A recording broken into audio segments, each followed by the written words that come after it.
Tudo bem, pessoal? Sejam bem-vindos ao Pod Científico. Pod Científico é o podcast aqui do Instituto Federal de São Paulo, campus São João da Boa Vista. E tem como objetivo trazer a discussão sobre ciência e educação para vocês, de uma forma mais leve e descontraída. Hoje, a gente está aqui com o professor Sérgio de Química e com o professor Lincoln de Biologia. Os dois feras aqui do Instituto Federal do nosso campus. É uma honra recebê-los hoje aqui. E a gente vai falar um pouquinho sobre sustentabilidade ambiental. Então, vamos lá? Como a gente pode abordar sustentabilidade ambiental dentro de sala de aula? Olha, eu entendo o seguinte, primeiro, boa tarde, todo mundo que ouvinte, tá? Eu entendo o seguinte, que é possível você abordar por meio de projetos. Então, assim, pela própria BNCC, nós temos hoje uma recomendação que se aplique, né? O eixo ambiental, o eixo do consumo consciente.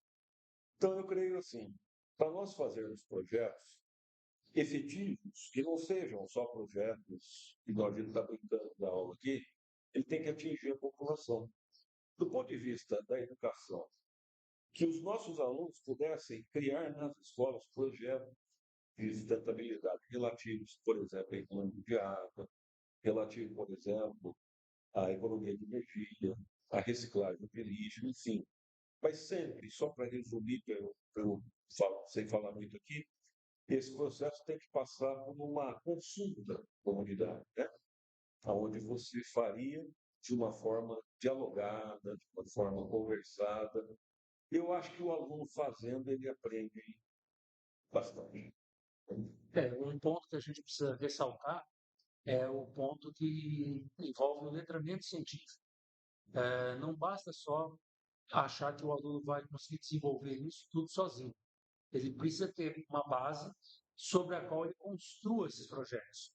E esses projetos, como disse o Lincoln, sempre tendo como base a demanda da sociedade. O que a sociedade precisa? E eu falo isso porque, em épocas passadas, nós já trabalhamos com projetos para as nossas teses de doutorado, nossas dissertações de mestrado, que envolviam esse tipo de atitude. Então, sempre que você quiser chamar a atenção das pessoas, você tem que juntá-las, fazer com que elas trabalhem de uma forma comunitária e para resolver as suas demandas, as suas necessidades, e o mais importante, que tudo isso leve em consideração aspectos relativos à sociedade, ao ambiente e à economia. Não basta que a gente queira que um desses pontos do tripé, ou só a economia, ou só a sociedade, ou só o ambiente, dê conta de tudo. Então, a gente precisa fazer com que sociedade, economia e ambiente trabalhem de forma conjunta.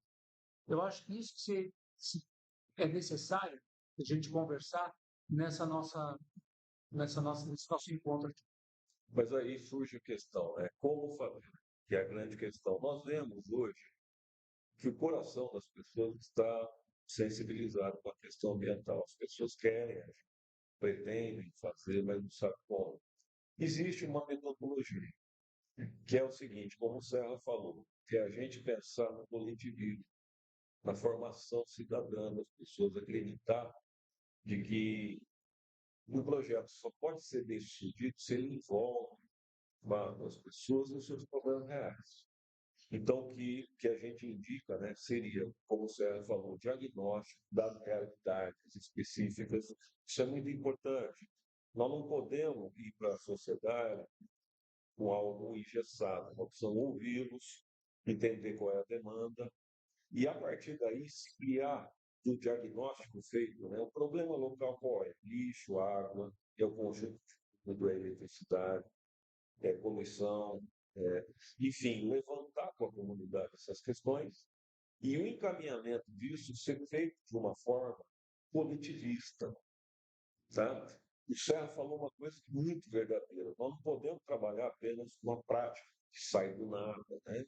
Nós temos, e aqui a gente tem no curso de licenciatura, um letramento científico básico da área ambiental, ele já é previsto no curso, mas isso pode ser reforçado. E após isso, a ação.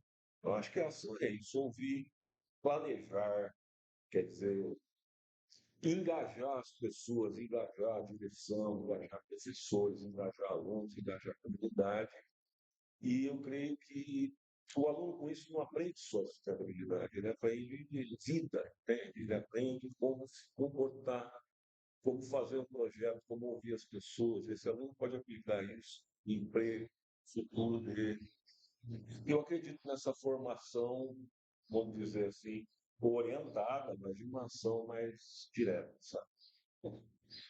O senhor estava falando antes, que a gente estava conversando antes de começar a gravar, sobre uma tese que o senhor fez das cartilhas. Vamos falar sobre isso pra gente? Uma das coisas, uma das proposições da minha dissertação de mestrado foi trabalhar com pessoas trabalhando comunitariamente para resolver problemas, as suas próprias demandas do grupo. Uma vez eu levei isso aí para uma escola e falei para os alunos: olha, a gente tem que resolver o problema da comunidade de vocês. O que vocês acham que é mais prioritário onde vocês moram? Aí fizemos uma tempestade de ideias, um brainstorm, e surgiu, a partir daquilo que eles falaram, ideias relativas a um determinado tipo de problema, que era relativo ao lixo, o descarte indevido de substâncias e coisas que já eram transformadas em lixo e que a própria comunidade, por não ter coleta de lixo, descartava em qualquer lugar. Então eles falaram: não, isso aí é o mais importante. Eu falei: eu acho que primeiro vocês têm que ir na comunidade e conversar com eles para saber se realmente essa é o principal problema que eles estão enfrentando. Não, professor, a gente mora lá, a gente sabe que é esse. Tudo bem. Aí eles escreveram uma cartilha com as atitudes sustentáveis para fazer com que o lixo não se tornasse um problema ainda maior, que não levasse a enchente, que não levasse ao assoreamento do rio. E aí eles resolveram divulgar essa cartilha, chamando a comunidade para apresentar a cartilha. Começamos a reunião com a comunidade e as pessoas falaram: o nosso principal problema é a falta d'água. Eu olhei para a turma de alunos e falei: e aí? Aí os alunos perguntaram: e aí? Então, nós estamos dizendo: o que a gente vai fazer? A gente fez uma cartilha para lixo. Eu falei: ouve agora a comunidade e veja se você não pode escrever uma cartilha de atitudes sustentáveis, tá? Relativa à economia de água. E aí foi o que aconteceu. Era naquela época, foram 2 anos de estiagem que a cidade de São Paulo sofreu, uma estiagem longa, com falta de chuvas no outono, no inverno e praticamente na primavera toda. Os níveis dos reservatórios baixaram muito e os alunos tiveram que criar do zero uma cartilha na qual eles ensinavam jeitos de você economizar água. E até mesmo jeitos de você captar água da chuva e com a água da chuva fazer coisas básicas, do tipo lavar o chão, molhar a horta e por aí vai.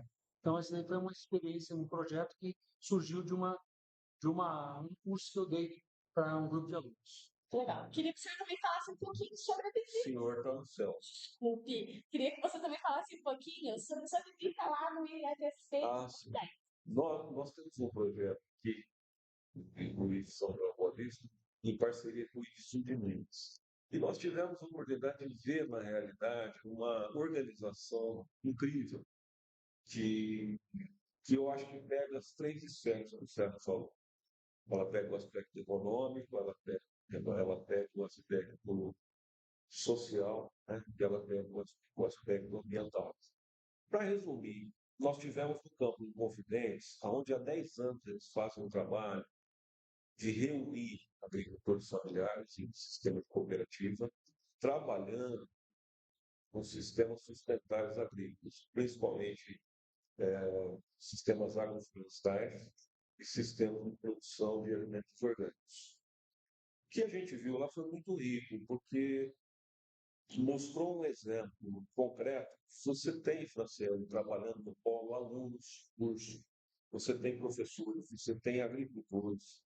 Então, o que eles fizeram? Eles conseguiram, de fato, organizar não de forma autoritária, como você já falou, mas ouvindo os produtores, organizando um grande sistema de cooperativismo. Isso trouxe para os agricultores maior prosperidade econômica, pegando o tripé. Isso trouxe para o sul de Minas um avanço incrível na área ambiental e o que é mais bacana da gente falar, isso trouxe para os agricultores um progresso social. Então, é um exemplo de que essa questão ambiental ela não deve ficar só no âmbito da instituição, ela precisa sair para fora. Quando os nossos alunos saem para fora, eles dão show.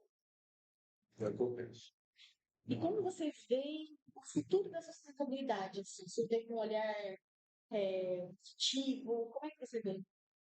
Eu vejo hoje que a questão da sustentabilidade ela está na pauta do Dia Mundial. Ela se encontra no centro das discussões de todos os aspectos que você olha.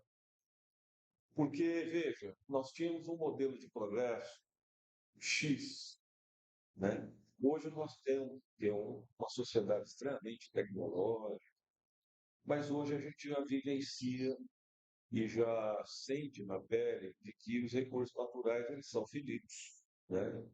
E de que, na verdade, as coisas mais importantes que existem na vida eram de graça. O ar que a gente respira, a água que a gente bebe, são coisas aparentemente que parecem que são ganhas, né?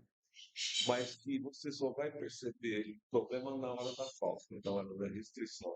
Então, eu sou otimista, eu acho que hoje nós temos uma transição da economia, por exemplo, em termos de combustíveis, em termos de agricultura, em termos mesmo industriais. Esse é um processo, é uma quebra de paradigma de desenvolvimento, e é um processo que, ao meu ver, quando a gente está no meio da mudança, é difícil ver, mas nós estamos. Nós estamos hoje, a sociedade, ela vive hoje o processo de mudança. Eu creio que se nós formos realmente homo sapiens, como se diz a nossa espécie, nós devemos levar isso até o fim. E uma coisa que é importante é que essa sapiência seja usada principalmente para controlar o excesso de consumo, que é um grande problema que nós temos hoje na humanidade. A gente tem muitas pessoas que fazem consumo sem pensar no porquê que está sendo consumido. Uma vez eu estava numa farmácia, uma senhora na minha frente estava comprando um remédio. Aí eu olhei para a mão dela, ela tinha 3 caixas de Novalgina na mão. Eu falei, a senhora usa tudo isso de Novalgina? Ela falou, não, não, eu estou comprando 3 que está barato. Aí eu falei, mas a senhora vai tomar desculpe perguntar, quantas Novalginas a senhora toma por dia? Ah, só tomo quando eu preciso, é mais ou menos, sei lá, é uma por semana. Eu falei, mas em cada caixa vem 20. Então, só aí a senhora está levando 60 comprimidos. Ela olhou para mim e falou, puxa, é verdade, deixou uma caixa, levou 2. Aí eu falei, pensei comigo mesmo, tem muita gente que é assim. Tem gente que compra 2 despertadores porque está barato, mas só acorda uma vez por noite, né? Mas comprou 2. Porque, mas é um preço muito bom. Eu tive uma vez um aluno que comprou uma calça, não vou dizer a marca, mas era um jeans 524. Existem, só para saber, né? O jeans é pela grossura do brilho. O 501 é o mais fininho, o 524 é o mais grosso. E ele estava todo feliz que ele tinha comprado uma calça 524. Eu perguntei, você monta em boi? Como? Porque essa calça é para montar em touro. Você monta em touro? Não. Eu falei, então você gastou um dinheiro absurdo numa calça que talvez até seja bonita, mas que não vai te levar a nenhum lugar. E ele realmente andava até meio arqueado, porque a calça tem um brilho duro, né? Justamente para resistir aos pulos do boi. Então a gente vê hoje em dia muita gente consumindo sem pensar por quê. Uma das coisas que eu sempre falo para os meus alunos é, quando for fazer compra no supermercado, almoça antes. Porque às vezes você vai comprar coisa que você não precisa, né? E detalhes, você com fome, né? Quando você tendo a sensação de fome, você vai começar a procurar coisas que muitas vezes você não teria necessidade de levar uma bolacha diferente, né? Como eu costumo dizer, um chiclete de casquinha de siri com cremogema, né? Aquela mistura de sabores. Então, por favor, quando for comprar alguma coisa, pensa no que realmente você precisa. Tenha um consumo consciente. Isso vai levar a uma melhora do ambiente. E por último, como eu posso engajar, então, os meus alunos a participarem dessas atividades sobre sustentabilidade? Eu acho que isso, eu acho que, como professor, propondo projetos que eles não são obrigados a conhecer, propondo projetos para eles, onde eles vão ser, na verdade, os protagonistas. A gente vai orientar, a gente vai, óbvio, sedimentar a teoria, mas eu creio isso, eu acho que todo mundo hoje quer mudanças, as pessoas querem uma mudança de consciência, sabe? Uma mudança de consciência, assim, pessoal. E, ou seja, você oportunizar eles, formas deles participarem. O aluno do IFE, do nosso curso de licenciatura, é um aluno muito participativo, pela própria estrutura do curso. Quando você oferece, você tem resultados incríveis. Então, oferecer oportunidade, fazer com que eles possam planejar, executar, diagnosticar e acompanhar, porque esses alunos, eles, de fato, têm um vínculo com a realidade, principalmente aqui em São João, eu sou de São João, e eu acho que você oportunizando, você consegue oferecer. Fazendo com que os alunos também tenham acesso ao resultado do projeto, né? Porque muitas vezes as pessoas falam assim, eu faço ciência, tá, mas você fez a ciência e qual foi o resultado dela? Eu nunca publiquei. Então, quando você deixa de publicar o resultado da tua pesquisa, quando você deixa de publicar o resultado do trabalho dos alunos, você acaba fazendo com que toda aquela ideia que foi usada, que poderia ser disseminada, morra. Eu acho que o mais importante para você conseguir isso que você falou, Francine, é você conseguir formar uma massa crítica de professores, ou seja, um número mínimo de professores, que vai disseminar ideias e, dessa forma, expandir o conhecimento, né, mais rapidamente. Fazer com que os alunos consigam construir novos conceitos, novos conhecimentos, a partir da disseminação das informações. Perfeito. Quero agradecer vocês terem disponibilizado o tempo de vocês para estar aqui conversando com a gente hoje. Quero agradecer vocês também que estão assistindo esse vídeo. Já sabe, né? Se inscreva no canal, curte aqui, ajuda a gente a disseminar um pouco mais sobre ciência e educação. E aproveitando, o nosso campus aqui ele é muito conhecido pelo ensino médio e pelo ensino técnico. Mas aqui a gente também tem cursos de graduação e pós-graduação. Então fica o convite para vocês conhecerem um pouco mais do nosso campus, acessando o site que vai estar na descrição do vídeo. Então, um abraço, muito obrigada e até o próximo vídeo. Até mais.